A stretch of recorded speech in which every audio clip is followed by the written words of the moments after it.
Hey everyone, and welcome back to Ontario Cryptids. Today we have one encounter story that I think you will find very interesting. This story comes from Yakima County, Washington. If you're enjoying these encounter stories, then hit the like button and subscribe if you're new to my channel. Thanks to all who have previously subscribed. Love your show of support. Now guys and gals, grab your favorite beverage or snack and sit back and relax.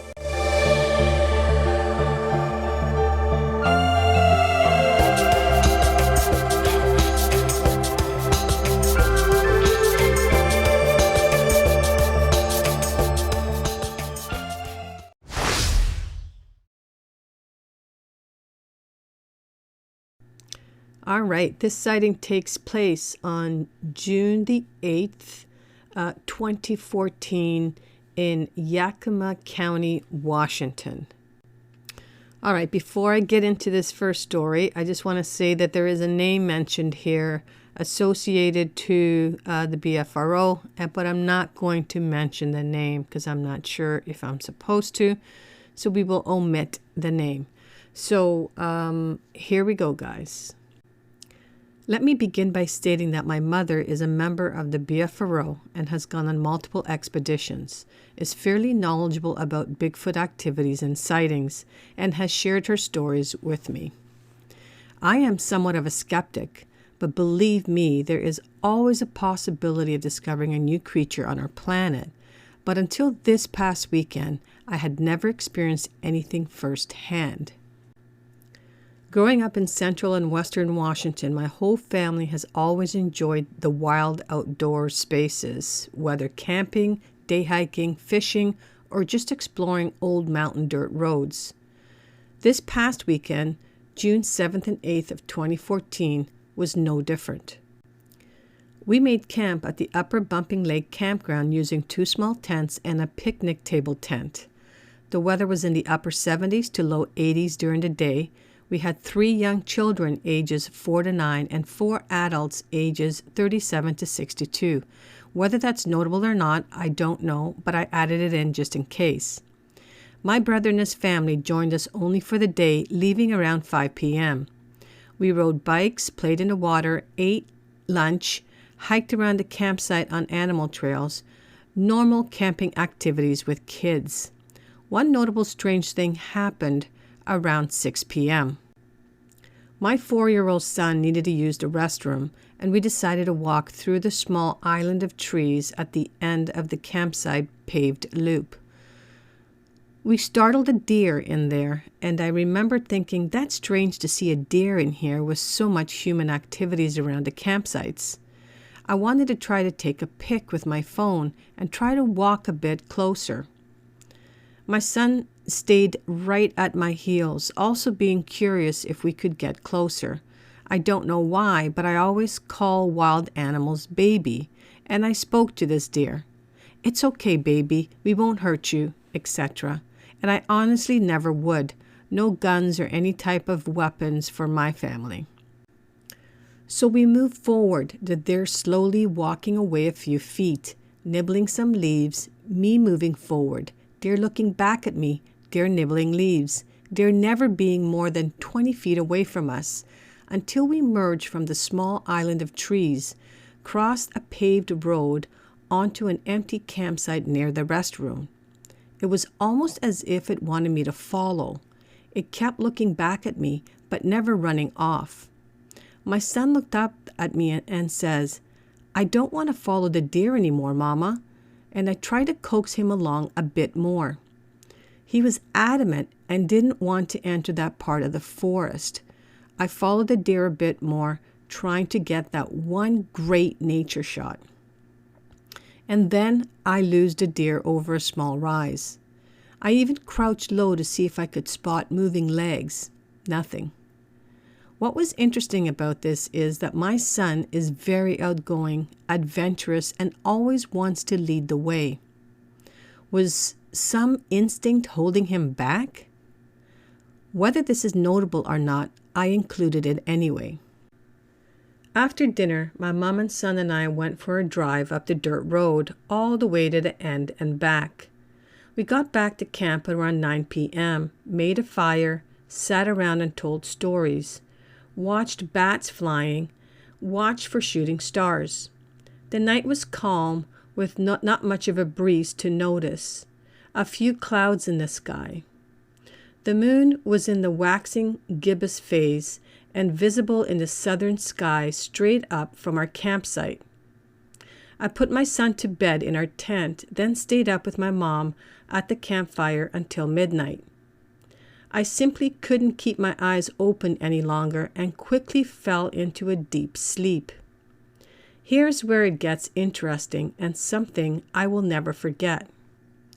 Maybe it's the cool night air, approximately 54 Fahrenheit, or the glass of wine before bed, but I had to wake up to go potty. As I lay trying to convince myself to get out of my warm, cozy sleeping bag and don on my slippers to outside behind a tent, I hear off in the far distance towards the south part of the lake a clack, clack, clack, clack, and my brain races to identify the sound. By the time I realize I'm hearing rock clacking together, I hear it again. In a definite pattern, clack, clack, clack, clack. Now I'm wide awake, on alert, and must pee now. I have to say, I did not much want to get out of my tent at this point. Nevertheless, I did and quickly went potty behind my tent and hopped back into bed. I remember thinking, what the hell is that? I grabbed my headlamp and noted the time on my watch as a few minutes past 2 a.m. I wanted to remember this and tell my mom in the morning. I would say I listened to the clacking occurring repeatedly every couple of minutes for approximately 10 minutes and somehow fell back to sleep. Here's where it gets freaky. I'm fast asleep and become aware that there is the sound of stampeding animals right behind my tent. Still in a haze of sleep, my head on my pillow up against the wall of our tent. I feel what seems to be fingers touching the back of my head in what I can only describe as a hard petting. I feel the end of the tent beyond my feet on the inflated bed my son and I are sleeping on lifts up, and then it placed gently back on the ground, like floating down. I reach out to touch my son, and he is facing away from me, and his arms and hands are under the cover. He had not touched me. What did? I hear something brush the side of the tent, and then I hear my mom's voice in a loud, shouting whisper, "Jennifer!" I'm awake and alert and scared at this point and try to call out to her, but my voice wouldn't come out. I am barely able to utter a weak mumble sound. I hear the clacking rock sound closer now. In the near distance south of our tent, in the clack, clack, clack pattern, with a responding clack, clack, clack. From further away, maybe southwest, maybe even from the other side of the lake, and then the closer sound again, this time rapidly, clack, clack, clack, clack, clack, clack, clack. I have to tell you, I was completely petrified with fear at this point, could not move or speak. Somehow, like a miracle, I fell back asleep. Again, with the night chilly air, I woke up with the need to pee. I woke up thinking, something weird is going on here. I could still hear the occasional clacking far off now, in the southern distance. No longer feeling petrified with fear, I don on my slippers, quickly potty behind the tent again, and dash back to bed. I notice the sky is still dark, full of stars, and the moon positioning in the southern western part of the sky, right above the mountaintops. I did not check the time, but I imagine it was around 4 or 5 a.m. I don't remember sleeping well, filled with fright and thought. Next time we're sleeping in my Explorer. And then it was 8 a.m. I could hardly wait for my mom to wake up so I could tell her what happened.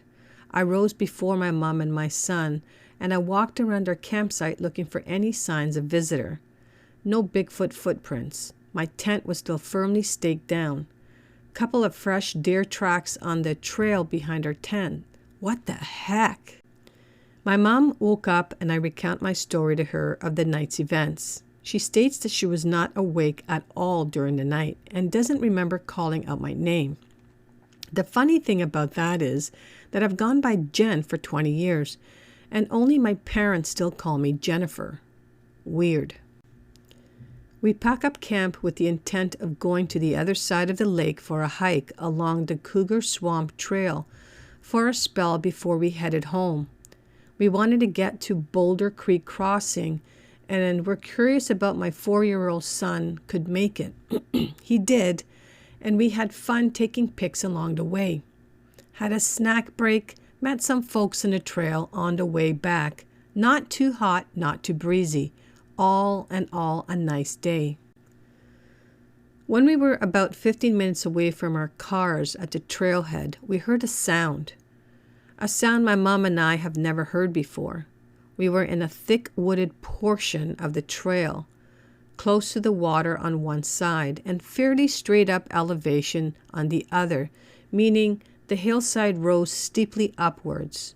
I don't think either of us would have been able to easily climb up this land covering thickly with kinnikinick, bunchberry, ferns, and many, many trees growing closely together.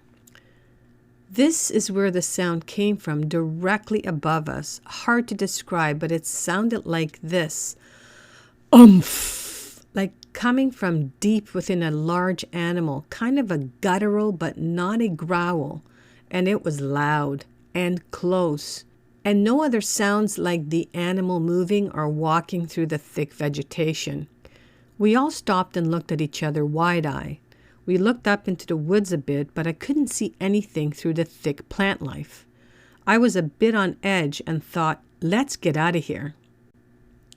We continued the hike back to our cars, and I remember thinking to myself, that was weird. And what a weird night I had just experienced, and why isn't my mom talking about this more? She's the Bigfoot fanatic in our family. Didn't she think that was strange? Maybe she was meant to forget or not notice. I understand Bigfoot maybe have powers beyond our knowledge or capabilities. You never know. So this is my story to the best of my recollection. It scared the hell out of me. I literally felt paralyzed. I'm intrigued. I will continue to go camping and maybe, just maybe, have another encounter if that's how you would classify this story. I found this story rather interesting, the clacking of the stones, to the touching of her head, to finally the feeling of being picked up and floated back down. To me, it almost seemed like the clacking noises would lull her to sleep each and every time. I love this story, and if this story reminded you of an encounter you may have had that you would like to share, then please forward your encounter stories to OntarioCryptid@gmail.com. And remember, your stories can be as anonymous as you would like. I'd love to hear from you soon. Have a fantastic Sunday and see you all next week.